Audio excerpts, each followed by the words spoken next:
Hi good morning मित्रांनो. आता बघा सकाळचे 9 वाजले तरी पण मम्मी पप्पा झोपलेलेच आहेत. मम्मी पप्पा बघा झोपलेले आहेत. मम्मीची तब्येत 3 दिवसापासून खराब झाली आहे. मम्मीचं खूप पोट दुखत होतं. 3 दिवसापासून पप्पांनी मम्मीला दवाखान्यात नेलं. 2-3 वेळा दवाखान्यात गेलो आम्ही. पण काल रात्री 2 वाजता मम्मीचं पोट खूप दुखायला लागलं होतं. 2 वाजता पप्पांनी डॉक्टरांना कॉल केला, तर डॉक्टर म्हणाले की मम्मीला सरकारी हॉस्पिटलमध्येच न्यावं लागणार. म्हणून पप्पा शेवटी मम्मीला 2 वाजता सरकारी दवाखान्यामध्ये घेऊन गेले आणि सकाळी 5 वाजता मम्मी पप्पा घरी आले.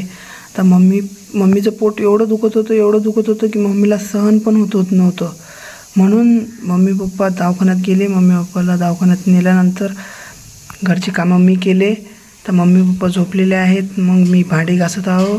तर बहीण नसली तर काम आपल्याला करावं लागत ना. आता मम्मीचं पोट दुखत आहे तर आपल्यावर जिम्मेदारी येते, तर आपल्याला जिम्मेदारी पार पाडावं लागत. ते आपल्यासाठी एवढं काही करते, आपण काही करू नाही शकत कशासाठी. तर हा यूट्यूब फॅमिली कशा आहात? मजेत असाल, मजेतच पाहिजे. पण 2 ते 3 दिवस झाले आम्ही थोडं परेशानीत आहोत. परेशानीत म्हणजे की आमच्या घरचे जे आहेत, रोशनी इंगडे, तुमच्या ताई, तर ते 3 दिवसापासून बिमार आहेत. कारण दवाखान्यात पण ॲडमिट होती. रात्री 2 वाजता सलाईन आणि इंजेक्शन दिलं. तिला का पोट जास्त दुखत होतं त्याच्यामुळे. तर आता आमच्या घरातलं समजा सर्व कामं, स्वयंपाक, भांडे कुंडे जे आहे ते तर प्रयासच करत आहे. आणि प्रयासला सुट्टी रोहन. कारण आता हे समजा की जेवढी झाडपूस आहे, ते घरातलं जेवढे कामं आहेत ते घरातले कामं प्रयासवरच आहेत. आता प्रयास आणि रोहननं पण झाडून झुडून सर्व काढलं आणि प्रयासचं पण चालू आहे. आणि तुम्हाला पेशंट दाखवतो. आमचे पेशंट पहा.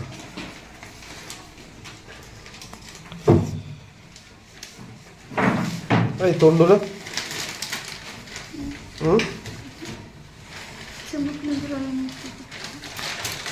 बरंच नाही वाटवायला आहे ना अजून. नाही का? चाल मग डबल जाऊ आपण दवाखान्यात.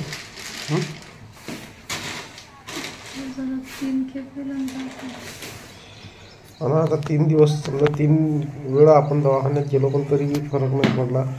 रात्री 2 वाजता तिची तब्येत एकदमच खराब झाली होती आणि लय त्रास होत होता. म्हणून रात्री 2 वाजता आम्ही सरकारी दवाखान्यात गेलो BMCमध्ये. आणि तिथं जाऊन डॉक्टरांनी तपासलं, तर इंजेक्शन दिलं आणि सुरुवात म्हणजे गेल्याबरोबर इंजेक्शन दिलं आणि एक सलाईन पण सोडलं. सलाईन सोडल्यानंतर मग गोळ्या दिल्या. थोडं तिला बरं वाटत होतं. आणि डॉक्टर म्हणत होते की ॲडमिटच ठेवायचं, समजा ॲडमिटच करायचं. पण मग रात्री घरी कोणी नव्हतं, 3घच भाऊ होते आणि लेकरांजवळ कोणी नसल्यामुळे मग आमचा म्हणजे तिचा पण जीव लागत नव्हता. म्हणून मग ते म्हणे की नाही म्हणे डॉक्टर साहेब, आम्ही घरीच जातो आणि नंतर जर आराम नाही पडला तर परत येऊ आम्ही. पण आम्ही घरी जातो कारण 3घच भाऊ घरी होते ना. तर असं आता आमची दिवसाची दिनचर्या. कारण आता 10 वाजले, सकाळचे 10 वाजले. तर मी पण आताच उठलो. आता काही नाही, साफसफाई झाली पायाची. तेवढ्याच रात्री एक्सरे पण सांगितलं डॉक्टरांनी, कारण पोटात जास्त त्रास होता ना. तर हा तिचा एक्सरे आहे. आता तुम्हाला दिसते का नाही दिसत काय माहीत बरोबर. हा एक्सरे आहे पोटाचा, कारण पोटाचा त्रास होता ना जास्त. तर रात्री आम्ही 3 वाजता एक्सरे काढला आणि डॉक्टरांना दाखवला.